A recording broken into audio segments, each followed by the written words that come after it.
Randhawa, virus से लड़ते लड़ते करीब 3 साल हो गए। इस दौरान इस वायरस ने न केवल हमारे शरीर पर धावा बोला, बल्कि हमारे मन मस्तिष्क पर भी इसका असर पड़ा है। संक्रमण के इस दौर ने लोगों के आत्मविश्वास को भी कमजोर किया। भरोसे पर इस वायरस की वजह से हाल फिलहाल लोगों का भरोसा कम हो गया है। जीवन में जितने उतार चढ़ाव पूरी उम्र में उन्होंने नहीं देखे हैं, इस कोरोना काल में उससे ज्यादा उतार चढ़ाव हम और आप देख चुके हैं, और ये पिछले 2 साल से लगातार चल रहा है। जाहिर है कि वक्त मुश्किल है और कोरोना से कठिन लड़ाई हमें खुद ही लड़नी है। हमें खुद के भीतर की अपनी ताकत को बटोरना है, शरीर के साथ साथ दिल और दिमाग में संतुलन पैदा करना है, दोनों को तंदुरुस्त रखना है। हमेशा की तरह इस लड़ाई में हम आपके साथ हैं। इसीलिए आज के इस शो में कोरोना से जंग के हर पहलू पर हम बात करेंगे। हमारे साथ आज खास मेहमान भी जुड़ेंगे, मेंटल हेल्थ एक्सपर्ट से हम बात करेंगे, और साथ ही डॉक्टर्स होंगे, योगाचार्य होंगे, आयुर्वेद की जानकार भी हमारे साथ होंगे। अगले 1 घंटे तक हम समझने की कोशिश करेंगे कि कोरोना से हमारा ये युद्ध कब तक चलेगा और वायरस से ये लड़ाई आखिर लड़ी कैसे जाए।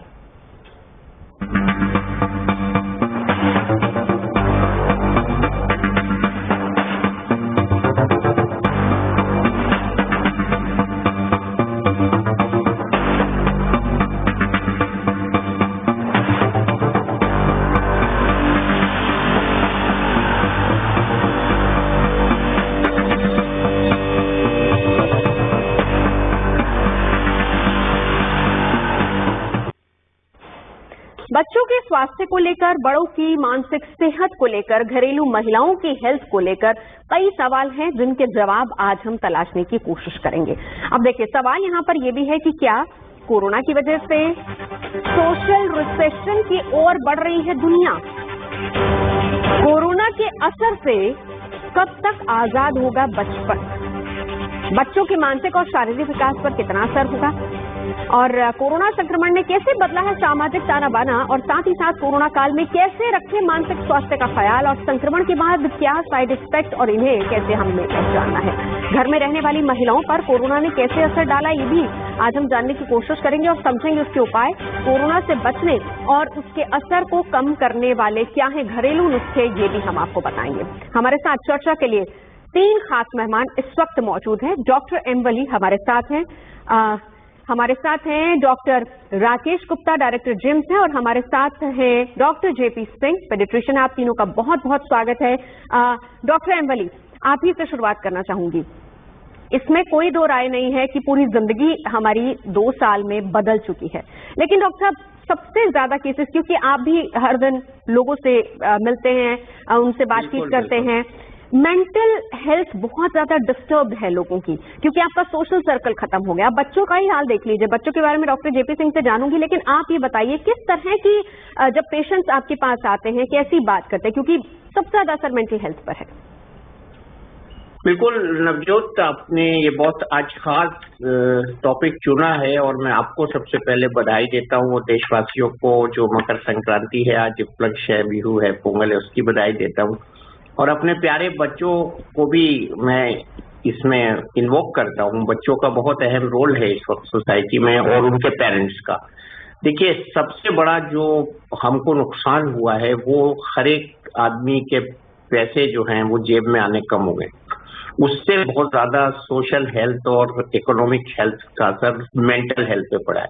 इसमें मुझे कोई वो फ्रैंकली मैं ये बात कह रहा हूँ, कोई मुझे शर्म नहीं है, क्योंकि जो खुलापन था, जो एक अच्छी सब तिजारतें थी, और जो हम बाहर आते जाते थे, जो एक बड़ी अच्छी हमारी प्रोग्रेस थी, उस सब पे होलिस्टिकली इसका असर पड़ा है। तो हम ग्लोबल इफेक्ट जैसे हम कोरोना का देख रहे हैं, ऐसी ग्लोबल इफेक्ट जो है घरों पे हो रहा है, और घरों में बच्चे भी हैं, बड़े भी हैं। सबसे पहले तो मेरी सहानुभूति उन परिवारों के साथ है जिन्होंने अपनों को खोया इन पिछले 2-2.25 सालों में, और बहुत से परिवार ऐसे हैं वर्ल्ड वाइड जिन्होंने अपनों को खोया है, नियर एंड डियर को खोया है। उनकी मानसिक दशा की हम बात कर सकते हैं, उनके डिप्रेशन की बात कर सकते हैं। आपको याद होगा कि जब कोरोना शुरू हुआ था तो एक यंग पर्सन ने सफदरजंग हॉस्पिटल से, उसकी रिपोर्ट भी नहीं आई थी पॉजिटिव की, वो इतना डिप्रेशन में चला गया था कि 7वें फ्लोर से 7वीं मंजिल से कूद के सुसाइड कर ली थी, और ये पहली सुसाइड थी। इसके बाद तो अनेकों लोगों ने अपने जीवन का अंत किया, और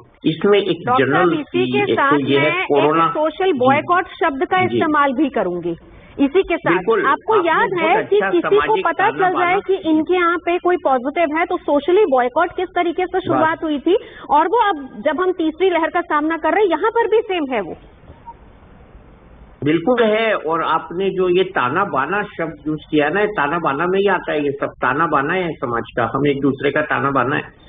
तो ये सोशल बाइकॉट से एक जो स्टिग्मा, इसके साथ कोई नहीं होना चाहिए। थर्ड वेव में अब लोग रियलाइज कर रहे हैं कि स्टिग्मा अब नहीं है।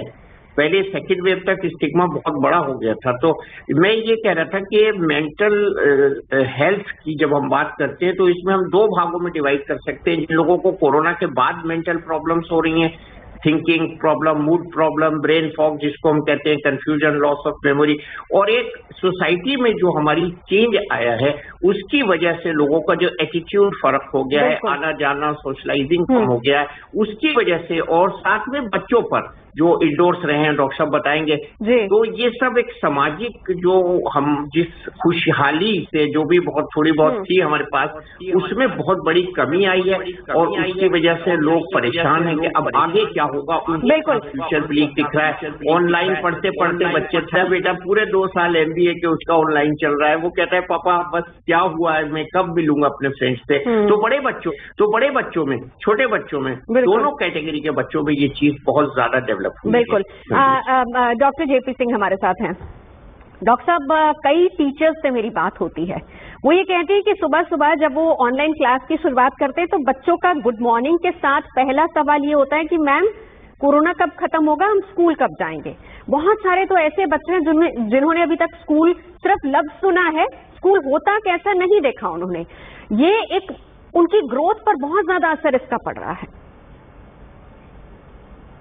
नवजोत जी, आप बिल्कुल ठीक कह रहे हैं। स्कूल जाना सिर्फ एक पढ़ाई नहीं होती है, बट वहां पे कोई ज्यादा जरूरी हुआ है सोशल इंटरेक्शन।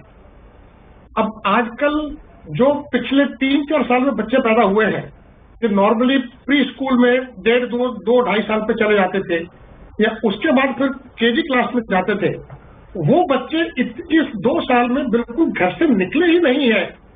और मुझे खुद बताइए कि प्री स्कूल के लिए ऑनलाइन क्लासेस क्या कर लेंगे। बिल्कुल। स्कूल या KG जाने का मकसद ये होता है कि आप एक घर से बाहर निकल रहे हैं। एक जो आपका बंधन अपनी मदर के साथ, घर के साथ होता है, वो बंधन थोड़ा सा अब ढीला हो रहा है। पहले जो बच्चा एक प्रोटेक्टेड फील करता था, मम्मी आसपास है, घर में जितनी मर्जी शैतानी कर ले, उसको तो मम्मी आसपास है, कोई मेरी देखभाल करने के लिए है। जब वो स्कूल जाता है तो वो रियलाइज करता है कि मुझे मम्मी की जरूरत इतनी नहीं है, मैं इंडिपेंडेंट भी कुछ कर सकता हूं। तो उस बच्चे में ये डेवलपमेंट नहीं आई। दूसरी बात, घर के अंदर सब बच्चे शेयर होते हैं, सब बच्चे लाडले होते हैं, पर जब वो स्कूल जाएंगे, चाहे वो नर्सरी हो, चाहे प्री स्कूल, चाहे बाद में हो, वहां पे 10-15 बच्चे और होंगे जो सब लाडले हैं। अब उनके साथ इंटरेक्शन करना, जो सोशल आप चीजें सीखते हैं इस इंटरेक्शन से, बिल्कुल वो सब मिसिंग है। अब हमें नहीं पता कि इसका लॉन्ग टर्म इफेक्ट क्या पड़ेगा। लेकिन डॉक्टर साहब, आपके पास पेरेंट्स तो आते ही होंगे कम से कम। ये सारी ऐसी चीजें हैं जो नॉर्मल कंप्लेंट्स है, क्योंकि आएंगे पेरेंट्स बताएंगे। मैं छोटे बच्चों का जिक्र कर रही थी, मैं इसके साथ साथ जरा टीनेजर्स को भी इंक्लूड कर लेती हूँ डॉक्टर साहब। अब उनकी स्थिति देखिए, पढ़ना भी है, अच्छा स्कोर भी करना है, और उनकी इंटरैक्शन किसी से नहीं हो रही है, एक कमरे में खुद को उन्होंने बंद किया हुआ है। इसका कितना बड़ा असर उनकी मानसिकता पे हो रहा होगा। बिल्कुल नवजोत जी, आप ये देखिए ना कि हर एक एज पे आपको इंटरेक्शन चाहिए, और इंटरेक्शन बदलता रहता है। बड़े बच्चों ने अपने दोस्त बहुत देर से नहीं मिले, स्कूल में जाते हैं, पढ़ाई के अलावा बाकी जो एक्टिविटीज होती हैं जी, वो सब बंद है। कितनी देर तक आप कंप्यूटर के सामने बैठ के पढ़ सकते हैं या कुछ कर सकते हैं। और इसके साथ फीचर्स लाइक डिप्रेशन, क्योंकि कई बातें आप जो अपने टीनेजर्स खास करके जो अपने पेरेंट्स के साथ नहीं कर सकते, अपने पीयर ग्रुप में करते हैं। अब जब वो इंटरेक्शन खत्म हो जाएगा तो उनकी मेंटल हेल्थ तो असर पड़ेगा ही पड़ेगा। बिल्कुल। और देखा गया है कि इन बच्चों में डिप्रेशन के चांसेस, बिल्कुल, मिसबिहेवियर के चांसेस बहुत बढ़ जाते हैं। बिल्कुल। डॉक्टर राकेश गुप्ता, मैं लौटती हूँ डॉक्टर जेपी सिंह आपके पास। डॉक्टर राकेश गुप्ता को भी मैं इंक्लूड कर लेती हूँ। बड़े हूँ, बच्चे हूँ, महिलाओं की मैं बात करती हूँ, क्योंकि देखिए ये हमारी सोसाइटी इस तरह की है कि जब वर्क फ्रॉम होम वाला कल्चर शुरू हुआ, बच्चों की जिम्मेदारी उनके पास आ गई। कितना समय तो ऐसा भी रहा कि लॉकडाउन रहा, आपके पास डोमेस्टिक हेल्प नहीं है। ऐसे में जब जॉब सेक्रीफाइस की बात आती है तो उसमें सबसे पहले महिला को ही सेक्रीफाइस करना पड़ता है। एक वो डिप्रेशन, ऊपर से आप खुद की स्किल्स को एक्सप्लोर नहीं कर पा रहे हैं। महिलाओं में भी एक अलग तरह का डिप्रेशन है जो देखा जा रहा है, जो घर पे रह रही हैं। देखिए, ये बहुत जरूरी है, और जैसा हमने कोविड में देखा है, कोविड में जितनी फिजिकल प्रॉब्लम्स हैं, फिजिकल हेल्थ है, उससे कहीं ज्यादा मेंटल हेल्थ है। तो सबसे जब से देखा है, एक तो अनसर्टेनिटी है, शुरू से लेके पहला वेव आया, खत्म हो गया, फिर दूसरा, अभी तीसरा, अभी फिर भी पता नहीं है चौथा पांचवा आएगा। तो एक अनसर्टेनिटी है जिसकी वजह से कि हमारे जितने भी घर में एडल्ट हैं, जो ब्रेड अर्निंग वाले हैं, जो कमाते हैं, वो खुद भी टेंशन में हैं, खुद भी स्ट्रेस में हैं, खुद भी उनका जो एक मेंटल एक फैटीग टाइप हो गई है, तो उनको खुद भी परेशान हैं। ऐसे टाइम में अगर बच्चों पे जितना उनको ध्यान देना चाहिए उतना वो नहीं दे पाते हैं। और अगर आप बच्चों का भी देखेंगे, उनका एक खुद से एक सोशल आइसोलेशन हो गया है, उनके अंदर भी एक अनसर्टेनिटी थी है। हर बार लगता है कि शायद स्कूल खुलेंगे, उसके बाद नहीं खुल पाते हैं, फिर अगेन। और अभी बच्चे भी इतना ज्यादा virtual I should say education से परेशान हो गए हैं, they are also missing their friends, they are having lot of mental and psychological problems. And since बच्चों की this is a growing age, and उनका पूरा का पूरा डेवलपमेंट एज के साथ होता है कि it has got a life long impact, not only mental but they are social and emotional also. तो जो भी एडल्ट्स हैं, पहले मैं उनको बोलूंगा कि वो थोड़ा सा पीसफुली सोचें, बच्चों के साथ एक क्वालिटी टाइम स्पेंड करें, ताकि उनके ऊपर जो बच्चों का इम्पैक्ट है, मेंटल एंड सोशल इम्पैक्ट, वो उसको कम कर सकते। बिल्कुल। डॉक्टर एम वली, एक नया शब्द आजकल हम लोग बोल रहे हैं, सोशल रिसेशन। आप मानते हैं कि कोरोना की वजह से सोशल रिसेशन की ओर बढ़ रही है दुनिया, हमारा समाज? हाँ, सोशल रिसेशन बहुत एक खतरनाक चीज साबित होगा आगे आने वाले 10 साल में। और ये अभी जो हम उसको देख रहे हैं, उसकी प्राथमिक शुरुआत है। लोगों में इरिटेबिलिटी का बढ़ना, लोगों में नींद का कम होना, लोगों में घर में कैद होकर बड़ा अजीब सा उनकी थिंकिंग का चेंज हो जाना, उनमें गुस्से का बढ़ जाना, उनमें एक तरह का फ्रस्ट्रेशन पैदा होना, नेगेटिव फीलिंग्स का आना, जैसे डॉक्टर साहब कह रहे थे डिप्रेशन का आना। तो ये एक कंपाउंड पिक्चर है, जो एक सोशल एनिमल कहते हैं ना, man is a social animal. तो ऑफ कोर्स बच्चे भी उसमें शामिल हैं, फीमेल्स भी शामिल हैं। Man means mankind. तो man is a social animal का मतलब ये है कि हम सोशलाइज करें, एक दूसरे से हम सीखते हैं, एक दूसरे की हम चीजें देख के उनका इस्तेमाल सीखते हैं, हम एक दूसरे की बिहेवियर से सीखते हैं। मैं तो आपको यहाँ एग्जाम्पल दूंगा, वो जो आपका एक बच्चे का एडवर्टीजमेंट आता है ना, जो अपनी माँ से बच्ची रिमोट मांगती है, मम्मा रिमोट, और उसकी माँ उसको कहती है, उसके बाद जो वो गुस्सा दिखाती है, वही समझिए मॉडिफाई हो रहा है लोगों में। क्या आप मुझे बच्चा समझती हैं? वो जो आज तक पे आपका एडवर्टीजमेंट आता है, तो वो जो बच्चों के अंदर एक हिडन टेंडेंसी होती है, वो बड़ा नेचुरल आपने बनाया है, और ये होता है, और यही एम्पलीफाई और मैग्नीफाई हो रही है। सब लोगों में फ्रस्ट्रेशन हो रहा है, जल्दी से लॉस ऑफ टेम्पर हो जा रहा है, जल्दी गुस्सा आ जाता है, बर्दाश्त जिसको हम कहते हैं सहनशीलता कम हो रही है, और नींद के डिस्टर्बेंसेस हो रहे हैं, और उनका अपना फ्यूचर जो है बड़ा अंधेरा अंधकार में लग रहा है। तो ये सब चीजें जो हैं, ये कोविड के बाद जो हुई हैं, हमने कितनी जगहों को ऐसा देखा जो वीरान थी। हमने पोप की सिटी को, वेटिकन को वीरान देखा, हमने बड़े बड़े मंदिर देखे जिनमें लोग नहीं जा पा रहे हैं। हमने महाराष्ट्र में भी देखा, गणेश जी का जो मंदिर है बहुत फेमस, गणपति मंदिर जो है, वो वहां पे पूजा नहीं हो पाई, मक्का मदीने में पूजा नहीं हो पाई, वेटिकन में लोग नहीं जा पाए। कितना सब चेंज हुआ, और इस चेंज का एक बड़ा संक्रमण होगा हमारी मेंटल हेल्थ पे आगे आने वाले जो पीढ़ी है वो इसको नोट करेगी। और वो एजुकेशनल लॉस भी है, फाइनेंशियल लॉस भी है और सोशल लॉस भी है। आपने बिल्कुल ठीक एस्पेक्ट पकड़ा है, ये सोशल लॉस बहुत बड़ा है। बिल्कुल। डॉक्टर जेपी सिंह, देखिए मेरे ख्याल से इस सवाल का जवाब शायद किसी के पास नहीं होगा कि कोरोना के असर से कब तक आजाद होगा बचपन, लेकिन ये बताइए कि इस समय में आप बच्चों को, उनके माता पिता को क्या टिप्स देंगे? अब तो हाल ये हो गया कि बच्चे पार्क तक में नहीं जा पाते, पेरेंट्स कहते हैं इंडोर गेम्स ही खेलिए। मुझे याद है कई बच्चे ये कहते हैं, अगर आजकल हम उनसे पूछ लेते हैं आपकी फेवरेट गेम कौन सी है, तो वो कहते हैं हमें इंडोर गेम्स पसंद है।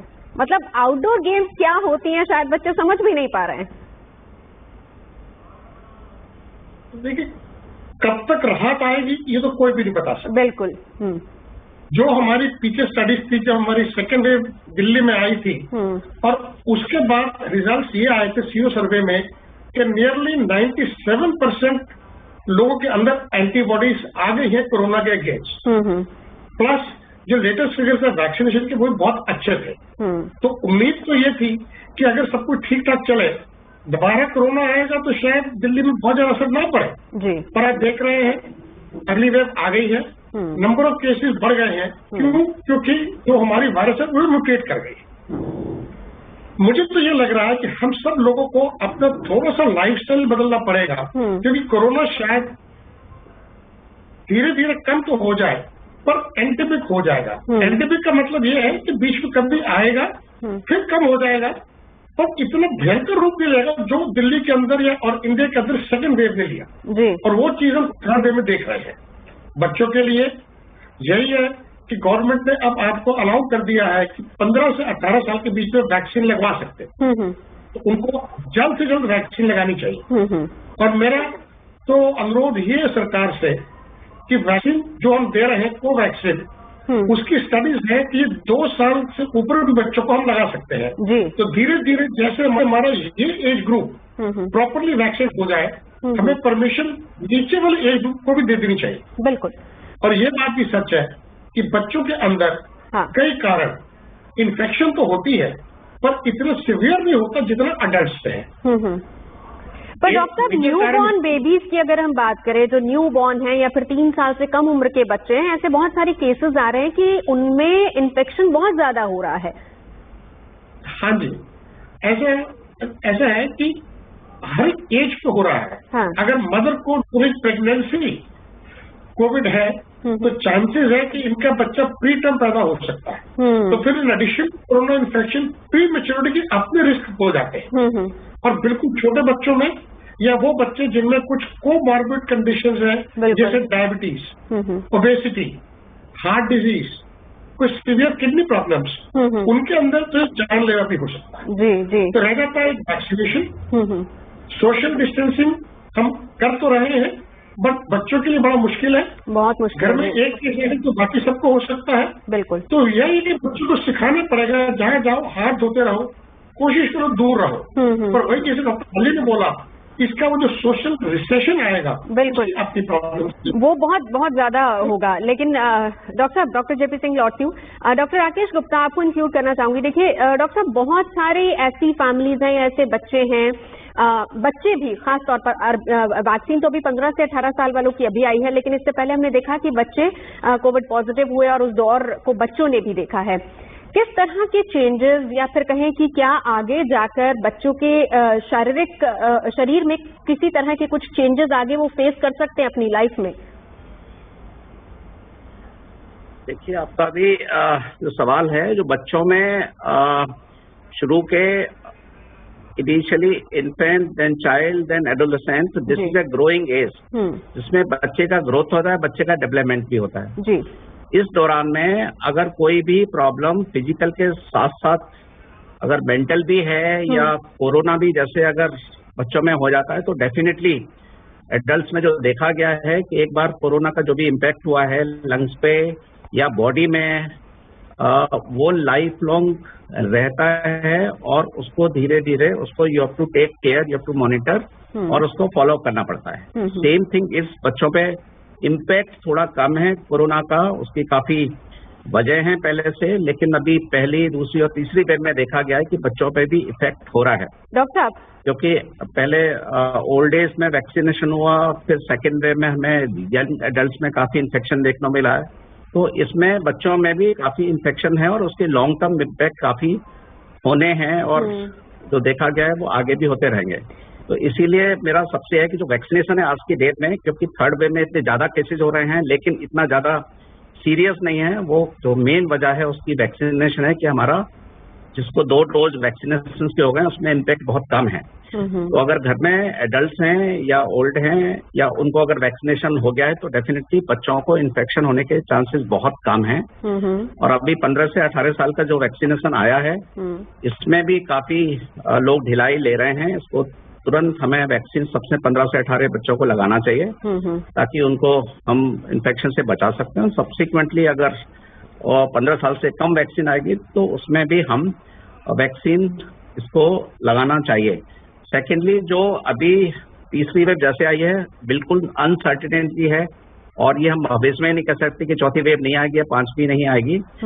उसके साथ साथ हमें ये देखा गया है कि कोविड से आप बच नहीं सकते हैं और ये कोविड एक, जैसा डॉक्टर साहब ने बताया, कि एंडेमिक डिसीज हो जाएगी 2 साल में कभी भी आ सकती है।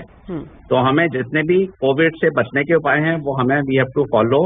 वैक्सीन लगानी चाहिए और इसको एक कोविड अप्रोप्रिएट बिहेवियर के साथ साथ हमें कोविड के साथ जो मॉडिफाइड लाइफ है अगर हम उस सबको अपनाना शुरू कर दें तो हमें लगता है कि जो इसका मेंटल इम्पैक्ट है वो कम हो जाएगा और फिजिकल इम्पैक्ट भी डेफिनेटली कम होगा। बिल्कुल। मैं डॉक्टर एम्बली के पास जाऊं उससे पहले डॉक्टर जेपी सिंह, क्योंकि अभी डॉक्टर साहब ने बहुत अच्छी बात कही कि टाइम टू टाइम हमें बच्चों को ऑब्जर्व करना होगा एज पर एज अगर हम उनकी फिजिकल ग्रोथ की बात करें। अगर आप 2-3 टिप्स दे दें यहाँ पर गुड न्यूज टुडे के माध्यम से ताकि पेरेंट्स सुन ले कि कौन कौन सी ऐसी चीजें हैं जिनका बहुत ख्याल आगे बच्चों को रखना, पेरेंट्स को रखना पड़ेगा बच्चों के लिए। नवजोत जी, उसके पहले मैं आपको एक और बताना चाहूंगा कि बच्चों में एक खास तरह की प्रॉब्लम देखी गई है जिसको हम बोलते हैं MIS-C या multi system inflammatory disorder in children. जी, ये प्रॉब्लम बच्चों में देखी गई है। आमतौर पर कोविड होने के 2 से 6 हफ्ते के बाद ये देखी जाती है और इसके अंदर अलग अलग सिस्टम्स बॉडी के इफेक्ट हो जाते हैं। लंग्स, इंटेस्टाइन्स और साथ में हार्ट भी। डायग्नोज तब करते हैं जब हमारे पास हमें मिले कि 3 दिन से ज्यादा बुखार है, उसके बाद हमें कभी कभी मिल जाए कि दिल की धड़कन बहुत तेज हो रही है, बच्चों को सांस लेने में परेशानी है, लूज मोशन है, इरिटेबिलिटी है और कभी कभी स्पेशल टाइप के रैशेस हो जाते हैं म्यूकोक्यूटेनियस जंक्शन, जैसे मुंह के अंदर, हाथों में, पैरों में। और इन सब के अंदर जब हम कोविड एंटीबॉडीज टेस्ट करें वो पॉजिटिव आते हैं और इसका डायग्नोज करना, इसके लिए ध्यान रखना बहुत जरूरी है, क्योंकि अगर तो आप इसको टाइम पे पकड़ लेंगे और प्रॉपर इलाज कर लेंगे तो ठीक है, नहीं तो इसके long term sequelae heart problem etcetera बहुत बढ़ जाते हैं। बिल्कुल। अब ये बहुत रेयर अकरेंस है तो इस पर मैं ज्यादा टाइम नहीं लगाना चाहता। हमें जो बच्चे की ग्रोथ पे देखना पड़ेगा वो ये देखना पड़ेगा कि बच्चों के अंदर कहीं सांस की प्रॉब्लम तो नहीं आ रही है, नंबर 1। दूसरी बात, देखा गया है कि कोविड के बाद इंसिडेंस ऑफ डायबिटीज बढ़ रहा है क्योंकि ये किसी न किसी तरह पैंक्रियास को अफेक्ट करती है। तो एक्सपेक्ट तो ये किया जा रहा है कि अगले 5-6 साल के अंदर we will see a lot of new diabetic patients और ये अडल्ट भी हो सकते हैं और इनमें से काफी परसेंटेज बच्चों में की भी होगी। और सबसे जरूरी बात, उनको हमें मानसिक उनका ध्यान रखना पड़ेगा, उनको अकेलापन महसूस ना करें, डिप्रेशन में नहीं जाए, जहां तक हो सके जैसे भी हम हो सोशल मीडिया की तरफ कैसे भी हम उनका इंटरेक्शन अपने दोस्तों से कराते जाए। तो सबसे जरूरी ये बातें हो। मैं तो इसमें डॉक्टर साहब ओबेसिटी को भी इंक्लूड करूंगी, क्योंकि बहुत सारे बच्चे देखे हैं, पेरेंट्स की शिकायत तो यही रहती है कि अब तो वर्कआउट खत्म हो गया, बच्चे ग्राउंड में नहीं जा रहे हैं, खेल नहीं रहे हैं। मैंने जिक्र किया था कि इंडोर गेम्स ही हो रही हैं, तो ओबेसिटी भी एक बड़ा रीजन हो रहा है जो कि आजकल देखा जा रहा है, बच्चे हों या बड़े हों। डॉक्टर एम्बली, इस पर मैं आपकी राय जानना चाहूंगी। देखिए, ओबेसिटी 7% बढ़ी है, आपकी बिल्कुल ऑब्जर्वेशन एक्यूरेट है और हमारे यहाँ जो डायबिटीज का सेंटर है जो एसोसिएटेड है राजेंद्र हॉस्पिटल से, और जिसमें हमारे दोस्त हैं डॉक्टर मिश्रा, उन्होंने इस पे काम किया है। 7% ओबेसिटी बढ़ी है। डॉक्टर अनूप मिश्रा की बाकायदा इस पे इंटरनेशनल कॉन्फ्रेंस में मैं भी था, उसमें बातचीत हुई थी सेकेंड वेव के दौरान। और बच्चों में जो आपने कहा कि अब हमको थोड़ा पॉजिटिव भी बात करनी चाहिए, तो बच्चों को इस वक्त जो समय मिला है माँ बाप के साथ, वो खा के मोटा होने का समय नहीं है, ओबेसिटी बढ़ाने का नहीं है, आइडल रहने का नहीं है। वो एक उनसे संस्कार लें। जिनके घर में ग्रैंड पेरेंट्स हैं, वो उनसे किस्से कहानियां सुने, उनसे पुरानी बातें सीखें, कुछ ट्रेडिशन सीखें। जो लेडीज अपनी स्किल में बहुत अच्छी हैं, वो अपनी लड़कियों को कुछ कढ़ाई, सिलाई, बुनाई, कटाई, निटिंग सिखाएं। और मेरी तो डॉक्टर हैं, मेरे साथ काम करती हैं, उन्होंने अपने बच्ची को उन्होंने बैले सिखाया। वो बच्ची बैले सीखती है ऑनलाइन। एक आध क्लास मेरे घर पे भी उसका मैंने देखा, उसकी टीचर कई बच्चों को एक साथ बैले सिखाती है। वो बाहर की हैं, तो वो उन्होंने बैले पसंद किया अपने बच्चे के लिए। दूसरे बच्चे के लिए उन्होंने पियानो पसंद किया, और तीसरे बच्चे के लिए उन्होंने जो है चेस पसंद किया। और तीनों अपने अपने गेम में बहुत अच्छे हो गए 2 सालों में। एंड चेस वाले बच्चे ने तो ऑल इंडिया लेवल अपने टीचर्स के साथ खेल के उनके कॉम्पीट करके प्राइज लिया। तो ये जो चीजें हो रही हैं, अगर हम थोड़ा सा अटेंटिव हो जाएंगे। पहले तो ये शिकायत रहती थी ना सबको कि टाइम नहीं मिलता बच्चों के लिए। अब वो कोविड ने टाइम दिया है, तो उसका सकारात्मक प्रयोग करना चाहिए। और गुड न्यूज टुडे के माध्यम से हम ये बात कर सकते हैं इस प्लेटफॉर्म पे बैठ के, तो जो भी हमारी स्किल्स हो उनका इंटरचेंज हो पेरेंट्स के बीच में। पड़ोसन के यहाँ से भी आके कुछ सिखा सकती है पड़ोसन, आपके बच्चे भी पड़ोसन के घर जा सकते हैं अगर आप अच्छे नेबरहुड में हैं। ये सब बिल्कुल वो नहीं, हम लोगों ने कोई जेल नहीं कर रखा बच्चों को। तो ये जो चीजें हैं, जो स्किल का ट्रांसफॉर्मेशन है, जिसके लिए पूरी मोदी जी ने एक मिनिस्ट्री भी बनाई है स्किल डेवलपमेंट की, तो वो घर में है हमारे स्किल। अभी आपने देखा होगा कश्मीर में जो टूश बनता था और जो जिसकी शॉल आती है, तो वो उसको एक आदमी ने 100 औरतों को ट्रेन करना शुरू किया, तो वो एम्प्लॉयड हो गई सेल्फ। आप देखते हैं कि उषा मशीन वाले कितना करते हैं घर घर जाकर, गाँव जाकर। तो ये हमारे देश में ऐसी ऐसी स्किल्स हैं। कॉटेज इंडस्ट्री बन सकती है हर घर में। अगर गाँव की हम बात करें, शहरों में हम बहुत सी स्किल्स हैं, तो वो बच्चों से हम जब तक शेयर करेंगे, ये टाइम चल रहा है, तो वो बहुत अच्छा एक सकारात्मक डेवलपमेंट होगा। और फ्रस्ट्रेशन की मैं नहीं समझता कि कोई गुंजाइश है। और आपने बिल्कुल आज ये सही मुद्दा उठाया है, और हम एज ए डॉक्टर्स ये फील करते हैं कि बच्चों में बहुत बड़ा मनोबल होता है, वो पॉजिटिव सोच रखते हैं, वो हमेशा अच्छी बात सीखने की कोशिश करते हैं। लेकिन इसके साथ साथ उनको कमरों में बंद नहीं होने देना चाहिए, उनको मोबाइल इंटरनेट के साथ अकेला भी नहीं छोड़ना चाहिए, उनको सुपरवाइज करना चाहिए। मैं आपको छोटी सी बात बताऊंगा। मैं अमेरिका जब गया था, जब नया इंटरनेट आया था, मेरे बच्चे छोटे थे, तो मेरे एक डॉक्टर फ्रेंड है, वो बड़े दार्शनिक किस्म के डॉक्टर हैं, सर्जन है, शिकागो में है। उन्होंने मुझसे एक सवाल पूछा कि तुम्हारे घर में तुम्हारे कंप्यूटर की लोकेशन क्या है, कहाँ रखा है? जी बेडरूम में। क्या लगा? नहीं, shift it to the kitchen. अब खैर किचन में तो रखना बहुत पॉसिबल नहीं है, उनके तो किचन बड़े अच्छे होते हैं। तो मैं ये कहता हूँ, कंप्यूटर जहाँ बच्चे यूज कर रहे हैं, वो आपकी कहीं ना कहीं नजर में होना चाहिए, ताकि बच्चों का रुझान गलत चीजों की तरफ न जाए। क्योंकि आजकल नेट सब चीज है नेट पे। तो अपने बच्चों को हम अच्छा भी बनाना चाहेंगे, हम उनको सकारात्मक भी बनाना चाहेंगे। और अभी कोई नुकसान ऐसा बड़ा नहीं हुआ है, बच्चे बहुत जल्दी एक्लेमेटाइज करते हैं। बच्चों के, छोटे बच्चों के पास हमारे पजल्स हैं, स्किल्स हैं, उनके साथ हम बैठेंगे तो बहुत सी चीजें वो सीखते हैं। और जिनके ग्रैंड पेरेंट्स हैं, मैंने देखा है वो बच्चे तो बहुत ही ज्यादा सीख जाते हैं अपने ग्रैंड पेरेंट्स से, और उनसे वो ज्यादा अटैच हो जाते हैं अपने माँ बाप के मुकाबले में। बिल्कुल। तो ये सब पॉजिटिव चीजें जो आप टिप्स कह रही थी। डॉक्टर वली, ये तो आपने बहुत अच्छी बात कही। देखिए, हमारा मकसद यहाँ पर यही है गुड न्यूज टुडे का, कि हम किसी को निराश नहीं करें। हम समस्या अगर है तो उसके पॉजिटिव पहलू पर हम चर्चा करें, और आधा गिलास हमारे पास अभी भरा हुआ है, हम उसको उसी नजर से देखें। डॉक्टर गुप्ता, मैं आपसे जानना चाहूंगी, ये कुछ बहुत अच्छे पॉइंट्स हैं जो डॉक्टर वली ने बताए हैं, लेकिन डॉक्टर गुप्ता साथ ही साथ बच्चों की, मैं टीनेजर्स की यहाँ पर जिक्र कर रही हूँ, उनकी बात कर रही हूँ। अब ये समझ नहीं पाते हैं पेरेंट्स कि वो पढ़ाई कर रहे हैं या वो किसी डिप्रेशन का शिकार हैं, क्योंकि आजकल टीनेजर्स में भी ये प्रवृत्ति ज्यादा आ रही है कि वो वोकल नहीं है। कन्वर्सेशन जो है वो गैप आ गया बिटवीन पेरेंट्स और बच्चों में, उसको कैसे दूर किया जाए? देखिए, जो सबसे जरूरी बात है कि बच्चों का मेंटल हेल्थ, सोशल हेल्थ को अगर इम्प्रूव करना है, तो family support and friendship support बहुत जरूरी है। आजकल ज्यादातर न्यूक्लियर फैमिलीज हो गई हैं, खाली पेरेंट्स हैं, बच्चा है और वो भी वर्किंग है। सपोर्ट होती थी जॉइंट, वो बहुत जरूरी है सबसे पहले। दूसरी चीज है कि आप कितना क्वालिटी टाइम बच्चों के साथ स्पेंड कर सकते हैं। जो आप चाहते हैं कि आपका बच्चा फॉलो करे, पहले उसको खुद कराइए, be become the role model, फिर वो बच्चा भी अपने आप समझता है, करेगा भी। सो दूसरी चीज है स्पेंड क्वालिटी टाइम। तीसरा है कि घर में हर चीज का है, मना करके काम नहीं चलेगा। उनको सोशल मीडिया है, मोबाइल है, सब कुछ आप करने दें, लेकिन रूल बनाएं एक कि भाई हर चीज का एक टाइम होगा, उस टाइम के हिसाब से आप कंप्यूटर पे गेम भी खेल सकते हैं, आप सोशल इंटरेक्शन भी कर सकते हैं, फ्रेंड से चैट भी कर सकते हैं, लेकिन हर चीज का एक टाइम बनाइए। साथ में आपको क्रिएटिविटी घर में कुछ ऐसे चीज करिए, पॉजिटिविटी जिससे कि घर का एक माहौल थोड़ा वाइब्रेंट हो, थोड़ा पॉजिटिव हो। बच्चों को इन्वॉल्व करिए, जो उनकी जो हॉबीज हैं, मे बी ड्राइंग, पेंटिंग, उन सब में आप इन्वॉल्व कराइए।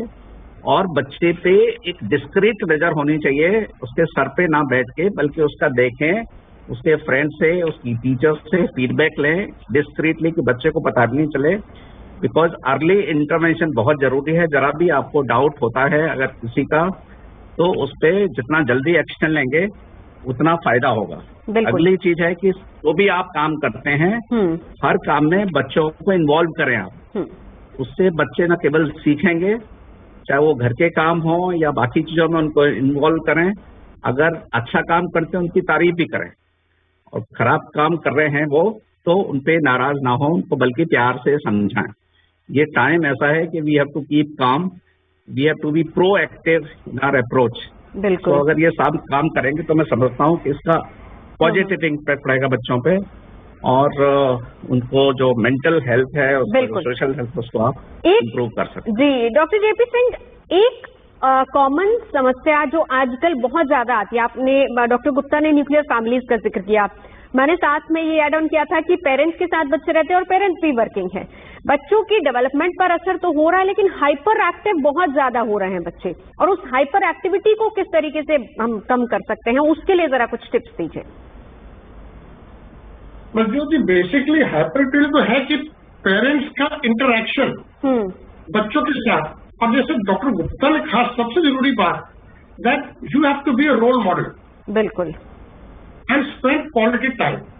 ठीक है, आप ऑफिस जा रहे हैं, और वापस आने के बाद ये बात नहीं होनी चाहिए अब तो मैं थक गया, मैं आपसे बात नहीं करता, जाओ तुम वहां जाके खेल लो।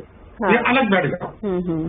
घर आकर बच्चे के बारे में इंटरेस्ट शो करके पूछो, सारे दिन में उसने क्या किया, पढ़ाई की क्या किया, और सिर्फ पढ़ाई नहीं, उसके अलावा सोशल एक्टिविटी कर पाया कि नहीं कर पाया। Could be reading a book और प्लेइंग सम गेम, ठीक है, या कोई एक्टिविटी, जैसे डॉक्टर वल्ली ने बोला कुछ स्किल उसको सिखाई, तो स्किल को कुछ टाइम लगाया उसने कि नहीं। अगर आप बच्चे से इंटरेक्शन करेंगे और अपने दिन के बारे में बच्चे को बताएंगे, तो एटलीस्ट जो सोशल इंटरेक्शन बाहर मिस कर रहा है, उसको नहीं हो रहा है, वो आपके थ्रू वो इन्फॉर्मेशन बच्चा पर गेन करेगा और सीखेगा। तो जो सारी बात आ जाती है वो होता है क्वालिटी टाइम। ये नहीं कि आप ऑफिस थक के आए, साइंस पे जाके बैठ गए, मम्मी ने कहा मेरे पास टाइम नहीं, मुझे तो खाना बनाना है। ठीक है, खाना बनाना है, बट बच्चों को अपने साथ उस खाने बनाने की एक्टिविटी में शामिल कर दीजिए। सो ऑटोमेटिकली आपके घर का काम भी हो रहा है, बच्चा कुछ सीख भी रहा है, और प्लस जब आप बना रहे हो बातें भी उससे बच्चे से करोगे। तो ये तरीके हो जाते, जैसे अपना क्वालिटी कम टाइम भी हो बट क्वालिटी से देंगे बच्चे के साथ, तो उसका इम्पैक्ट बहुत अच्छा है। बिल्कुल। एक छोटा सा सवाल डॉक्टर जेपी सिंह, जो बच्चे कोरोना काल में पैदा हो रहे हैं, उनमें एक और चीज देखी जा रही है कि उनकी स्पीच सही टाइम पे डेवलप नहीं हो पा रही। पहले तो इंटरेक्शन क्योंकि हो जाता था, प्ले स्कूल में चले जाते बच्चे, वहां पर बातचीत होती है, लेकिन यहाँ पर कई बच्चों में स्पीच डिले भी है। उसको कैसे इम्प्रूव किया जा सकता है, उसके लिए क्या कहेंगे? बेसिकली स्पीच डेवलपमेंट के लिए आपको एक इंटरेक्शन चाहिए होता है। हम ये मान के चलते हैं कि बच्चे की ब्रेन की डेवलपमेंट जी फर्स्ट 1000 डेज ऑफ लाइफ में होती है, और ये 1000 डेज स्टार्ट करते हैं 300 दिन जो बच्चे के होते हैं मदर के पेट में। तो जैसे बच्चा पैदा होता है, हम कहते हैं कि जितने बच्चे से इंटरेक्शन करोगे उतनी ज्यादा उसकी ब्रेन की डेवलपमेंट होगी, and that will include speech also. So आप बच्चे से बातें करिए, गेम्स खेलिए, ठीक है जी। जैसे मैं बोलता हूँ नॉर्मली कि जी अगर छोटे बच्चे की मालिश करनी है तो मदर को कराना चाहिए, ना कि किसी आया को। और संडे के संडे फादर को भी करना चाहिए, क्योंकि जब आप बच्चे के साथ कुछ ऐसे खेलोगे तो ऑटोमेटिकली आपके मन में से आप उससे बातें करोगे और आप देखोगे बच्चा आपको रिस्पॉन्ड करेगा आवाजें निकालकर। और ये सब चीजें जरूरी है बच्चे की स्पीच डेवलपमेंट के लिए। बिल्कुल बिल्कुल, जैसे कि इंटरेक्शन। जी, इंटरेक्शन जरूरी है। डॉक्टर एम वली, मैं चलते चलते एक सवाल आपसे जानना चाहूंगी, जरा कुछ टिप्स महिलाओं के लिए और वो लोग, क्योंकि कोरोना काल ने बहुत लोगों की नौकरियां भी छीनी है, वो भी आजकल बहुत ज्यादा डिप्रेशन में है, तो ऐसे में उन लोगों के लिए आप क्या टिप्स देंगे? देखिए, मैं तो महिलाओं से यही कहता हूं कि आपकी जो दिनचर्या थी उस पर रहिए। आप अच्छे से सुबह नहाइए, तैयार होइए, किचन में जाइए, घर के लोगों को नाश्ता कराइए, पूरी अपनी दिनचर्या वैसी रखिए। उसके आप सुस्ती मत लाइए, ये बिस्तर में पड़े रहने वाली बात ठीक नहीं है। अपने बच्चों को इन्वॉल्व कीजिए साथ में। यू हैव गोल्डन पीरियड को इंटरेक्शन करने का। बल्कि मैंने तो मजाक में ये भी कहा है कई जगह कि एक वीडियो सर्कुलेट हुआ था जिसमें एक लेडी पूरा तैयार होती है, कपड़े चेंज करती है, हील्स पहनती है और उसके बाद चादर ओढ़ के सो जाती है क्योंकि उसको बाहर नहीं जाना है। तो इस तरह का एक्शन जो है डे टू डे लाइफ का, वो मिस नहीं होना चाहिए। यह बात ठीक है कि हमने बहुत दिन से कपड़े पहन के हम लोग बाहर नहीं गए हैं, हमारे सूट टंगे टंगे धूल खा रहे हैं, लेकिन इसका मतलब ये नहीं है कि हम स्लो हो जाएं, प्रोडक्टिव न रहें।